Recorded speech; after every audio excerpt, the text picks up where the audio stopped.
حضرات گرامی، یہ بات دو پہلوؤں سے اگر اس پہ نظر کی جائے تو عقل نارسا آج بھی ان عظمتوں کو نہیں پا سکتی، ان پہلوؤں کا احاطہ نہیں کر سکتی، ان جرتوں کو انسان کی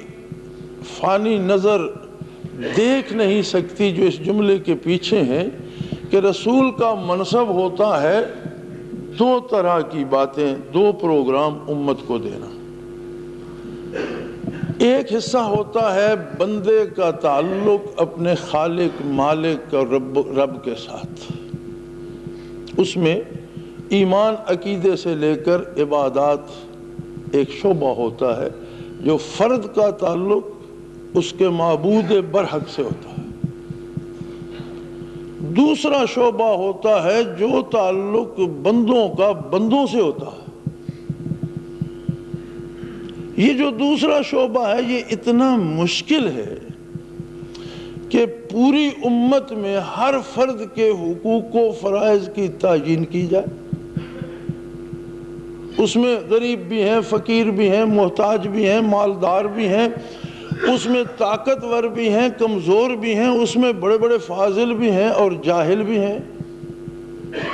اس میں مرد بھی ہیں، خواتین بھی ہیں، بوڑھے بھی ہیں، بچے بھی ہیں، اس میں وہ بھی ہیں جو کما سکتے ہیں، وہ بھی ہیں جو اٹھ نہیں سکتے، اس میں بیمار بھی ہیں، مریض بھی ہیں، مجبور بھی ہیں۔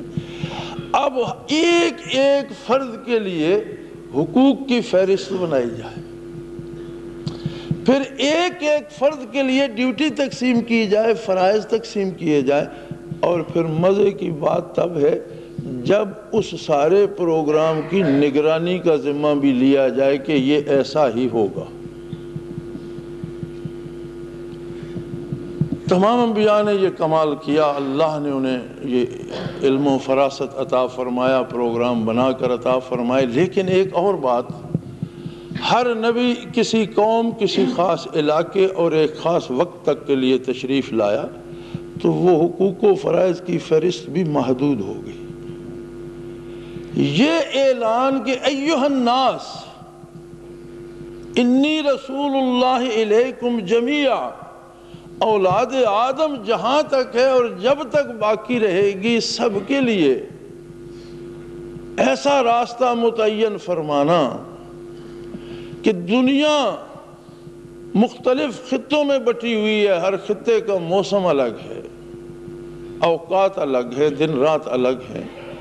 مختلف قوموں میں بٹی ہوئی ہے، ہر قوم کا مزاج الگ ہے، کھانے پینے کے طریقے الگ ہیں، سلیقے الگ ہیں، زبان الگ ہے، رہن سہن الگ ہے، تہذیب الگ ہے۔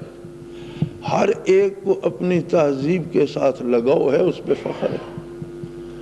ہر ایک کے پاس باپ دادا کی بنائی ہوئی رسومات اور ان کے متعین کیے ہوئے حقوق و فرائض کے انداز موجود ہیں۔ اب اس پوری مخلوق کو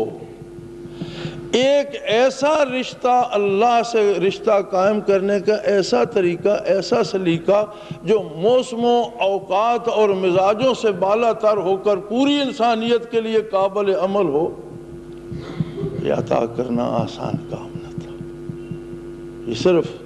اللہ کا کام ہے اور اللہ کا نبی عطا کر سکتا۔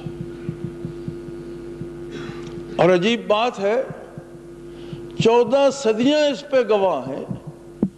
کہ اللہ سے رشتے کا وہ خوبصورت انداز تعلیم فرمایا آقا نامدار صلی اللہ تعالی علیہ وآلہ وسلم نے کہ تب سے اب تک روح زمین پر جسے توفیق ہوتی ہے وہ بڑے مزے سے اس پر عمل کر سکتا ہے، کوئی دکھ نہیں ہوتا، اور آج بھی رحمت الہی کے مزے لوٹتا ہے اور برکات نبوی سے مستفید ہوتا ہے۔ صدیاں اس کا نہ بگاڑ سکیں، فاصلے اس کا کچھ نہ بگاڑ سکے، زمانے اس پہ اثر انداز نہ ہو سکے، موسموں کی تبدیلی نے اسے متاثر نہ کیا، قوموں کے مزاج اس کے راستے میں رکاوٹ نہ بن سکے، اور رسومات اسے فتح نہ کر سکی۔ صلی اللہ علیہ وآلہ وسلم۔ اب جو اس کا دوسرا شعبہ ہے کہ رسول اللہ صلی اللہ علیہ وآلہ وسلم حقوق و فرائض کی فہرست عطا فرمائے روئے زمین کی انسانیت کے لیے۔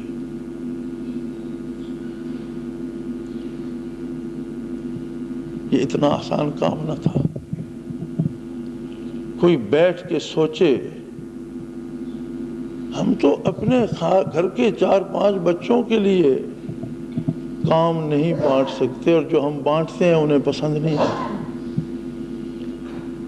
2-3 بیٹے ہوں ان میں ہم کام نہیں بانٹ سکتے، اور جو ہم بانٹتے ہیں وہ انہیں راس نہیں آتا، بہت مشکل ہوتا ہے اکاموڈیٹ کرنا۔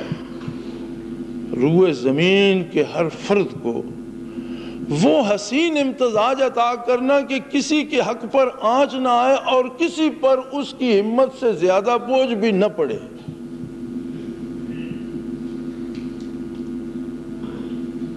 یہ فہرست بھی حضور علیہ السلام نے عطا فرمائی۔ قرآن حکیم نے سارا نصاب عطا کر کے اللہ نے اعلان فرما دیا، الیوم اکملت لکم دینکم، میں نے تمہارے لیے تمہارا دین مکمل کر دیا، اب اس میں کسی کمی بیشی تبدیلی کی گنجائش نہیں، ضرورت ہی پیش نہیں آئی۔